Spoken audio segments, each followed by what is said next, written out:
In the western hemisphere of the world lies the continent of North America and the countries that make up the North American division, including Canada, the United States, and the island nation of Bermuda. As varied as the continent's landscape with its mountainous terrain, vast plains, and craggy coastlines are the people groups who call these nations home. Walk the streets of New York City, Los Angeles, or Toronto, and you'll see teeming crowds representing a host of different countries and religious backgrounds. The history of North America is as rich as its fertile farmlands, especially its church history.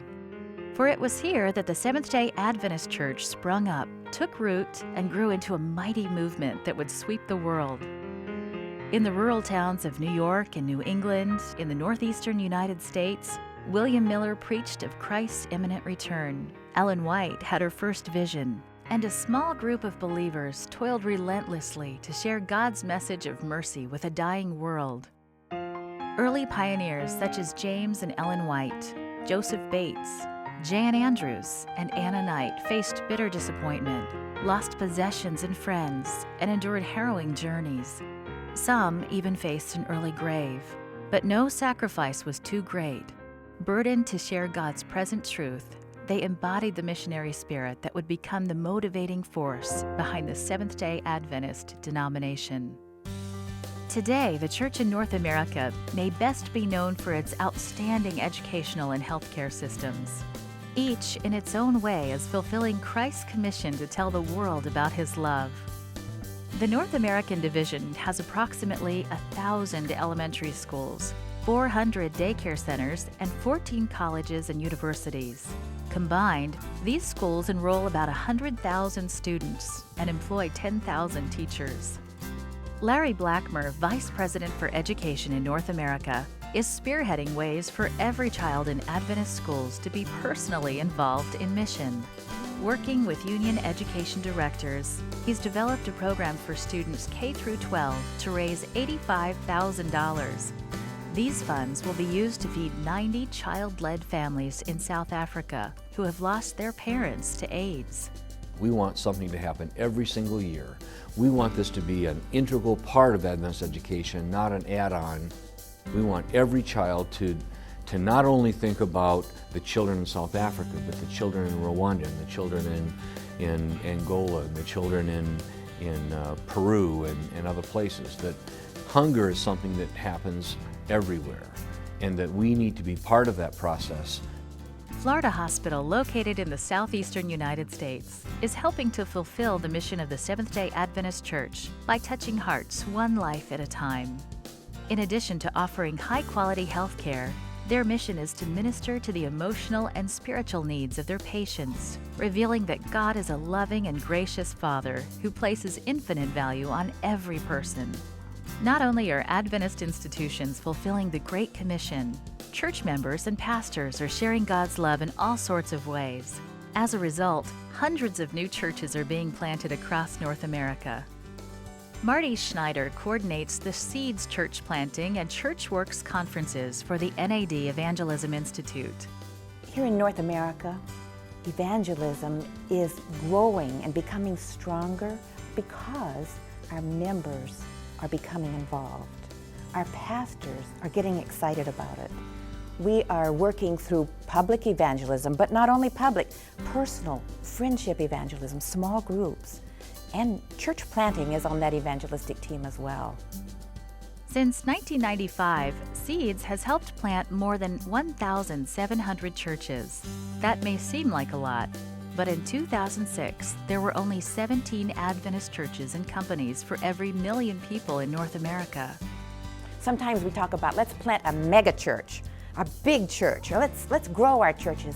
But we need churches on every corner to reach every group of people, different kinds of people, different ethnicities, languages, age groups. We need to plant many churches. As you can see, exciting things are happening in the Adventist Church in North America, yet great challenges remain. Church growth is not anywhere near as rapid as it is in many countries around the world. One of the greatest challenges we face is reaching the postmodern mind. Although more than 70% of those living in North America say they are Christians, the population is becoming increasingly secular. To reach the secular man, the conventional ways of evangelism don't work with that mindset. They're not going to come to a tent meeting, they're not going to come to a hall. Somehow we've got to find a way to reach them through the internet, through one-on-one personal witnessing, and really change our focus in terms of how we reach people. And I think we have not utilized the small group ministries as powerfully as we could. I believe in the postmodern world, it is small groups that will really bring about a change in our growth patterns. Education, healthcare, and church planting are just a few of the ways that the North American Division is telling the world about Jesus. For years, Adventist media has been going where no human being could go, crossing religious and ethnic barriers and touching hearts in the privacy of a car or home. Today, media faces amazing possibilities. This quarter, part of the 13th Sabbath offering will be used to further the evangelistic ministry of radio in North America by placing rebroadcast stations in communities across Canada and expanding the reach of Life Talk Radio in the United States. One of the things that Life Talk really does for North America is provide a way for churches in smaller communities, and in some cases very large ones as well, to have a radio presence where good quality Seventh-day Adventist-based programming can be supplied. It's nice to know that this is available as a service to any Seventh-day Adventist community that says, you know, we need a Seventh-day Adventist presence where we are. And we need to be able to do it in an economically advantageous way for us. We want to share the gospel, but we can't put on 24-hour programming that was going to sound good.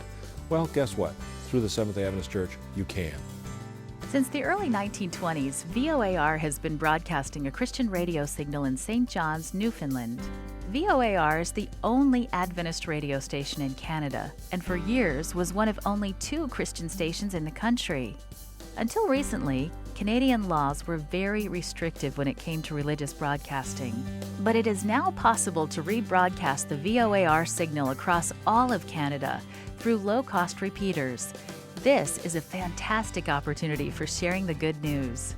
What is happening in Canada, in my estimation, is no question a miracle. It's almost as if the Lord is saying, I'm putting this in place for a time yet to come, and when it does, this is going to be amazing. And this is amazing. I mean, when I first heard about this possibility, it almost brought tears to my eyes. Today, you've seen a glimpse of some of the challenges and opportunities facing the North American Division as it endeavors to share God's love. This quarter, would you please pray for 2 things? First, that God will make our hearts ache for those who don't know Him, that He'll empty us of the world and fill us with a passion for people. And please pray that God's Spirit will be poured out on the millions in North America, that their hearts may be open to receive Jesus as Lord. Thank you for your support of Mission and the 13th Sabbath offering.